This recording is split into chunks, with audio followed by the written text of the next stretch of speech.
మీరు ల్యాప్టాప్ ముందు కూర్చుని కోడింగ్ చేస్తున్నట్లు ఊహించండి. ప్రోగ్రాం రన్ అవుతోంది. కానీ ఒక సమస్య మాత్రం పరిష్కారం కావడం లేదు. మీ ల్యాపీ ఎంత ఆధునికమైనదైనా దాన్ని పూర్తి చేయడానికి చాలా సమయం పడుతోంది. అప్పుడు మనసులో ఒక ప్రశ్న వస్తుంది. ఇంకా వేగంగా ఆలోచించే కంప్యూటర్ ఉంటే ఎలా? ఇక్కడి నుంచే క్వాంటం కంప్యూటింగ్ కథ ప్రారంభమవుతుంది. మనకు తెలిసిన సాధారణ కంప్యూటర్లు 0 లేదా 1 అనే రెండు స్థితులపై పనిచేస్తాయి. ఇది ఒక స్విచ్ లాంటిది, ఆన్ లేదా ఆఫ్. కానీ క్వాంటం కంప్యూటింగ్లో క్యూబిట్ అని కొత్త కాన్సెప్ట్ ఉంటుంది. ఇది ఒక స్పిన్నింగ్ నాణెం లాంటిది. ఒకేసారి 0 లేదా 1 స్థితుల్లో ఉండగలదు. ఇది కొంచెం గందరగోళంగా అనిపించినా అది సహజం.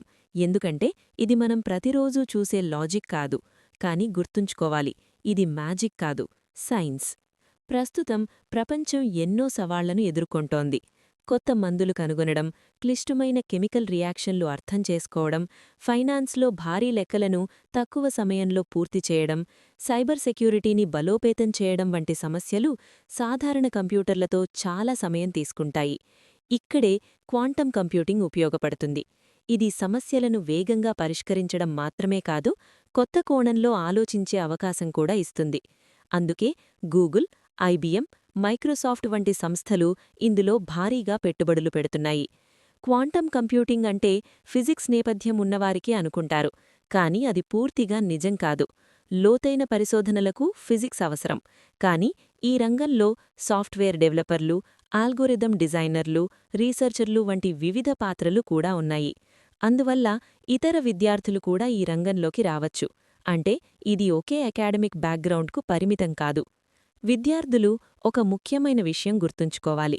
క్వాంటం కంప్యూటింగ్ ఈరోజే నేర్చుకుని వెంటనే ఉద్యోగమిచ్చే టెక్నాలజీ కాదు. కానీ రేపటి ప్రపంచాన్ని మార్చే శక్తి ఉంది. అందుకే ఇది నేర్చుకోవాలా అన్నది కాదు, దీనికి ఎలా సిద్ధం కావాలి అనేదే ముఖ్యం.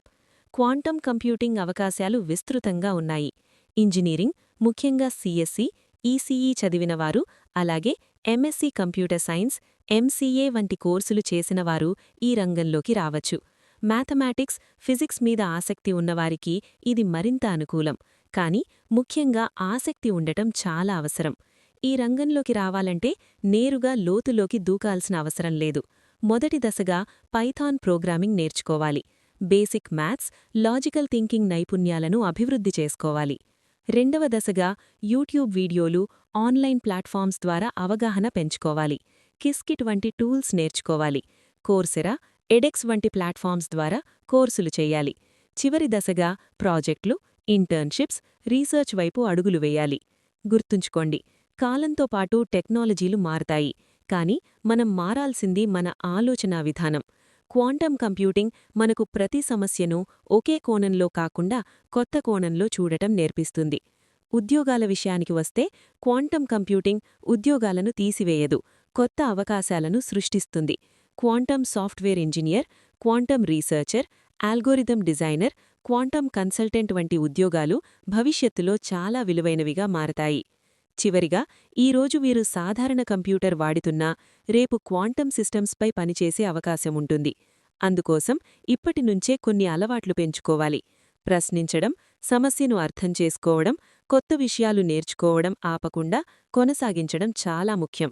క్వాంటం కంప్యూటింగ్ ఒక సబ్జెక్ట్ మాత్రమే కాదు, మన ఆలోచనలను విస్తరించే ఒక దిశ. ఈరోజు అది క్లిష్టంగా అనిపించినా రేపు అదే మీకు కొత్త ప్రపంచాన్ని చూపిస్తుంది. సిద్ధంగా ఉన్నవాళ్లదే భవిష్యత్తు.